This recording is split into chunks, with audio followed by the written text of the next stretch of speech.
Hey guys, it's Yuto here from SudachiRecipes.com, and today I'm gonna show you a short tutorial on how to make a Japanese droplet called Otoshibuta.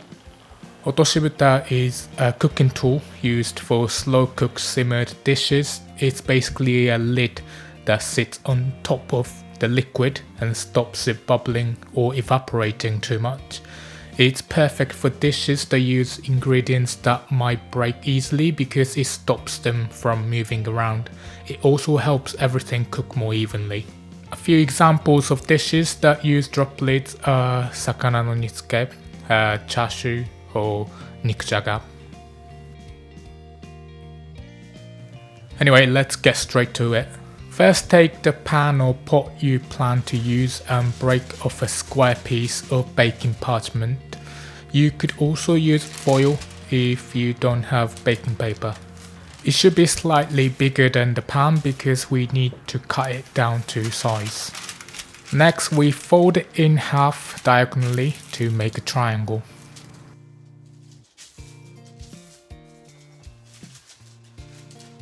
We then fold it in half twice more to make a smaller triangle like this.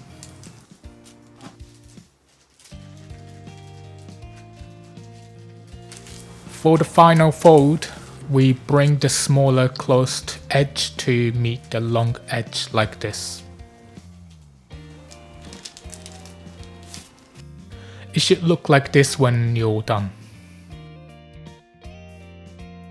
Next, we're gonna bring back the pan and cut into size. Hold the point to the center of the pan and cut a curve around the top. You can use the edge of your pan as a guide.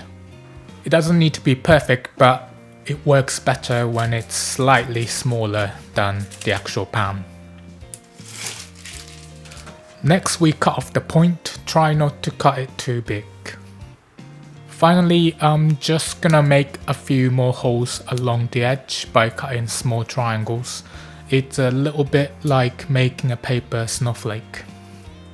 These little holes help some steam escape when cooking. Now you can open it out and place it in your pan to check it fits. And that's it, a simple homemade otoshibuta that you can use in your Japanese cooking. If you want to learn more about Otoshibuta, check out my website. There's a link in the description. Thanks so much for watching. If this tutorial was useful, make sure to like it and subscribe to my channel. Have a great day and hope to see you in the next video.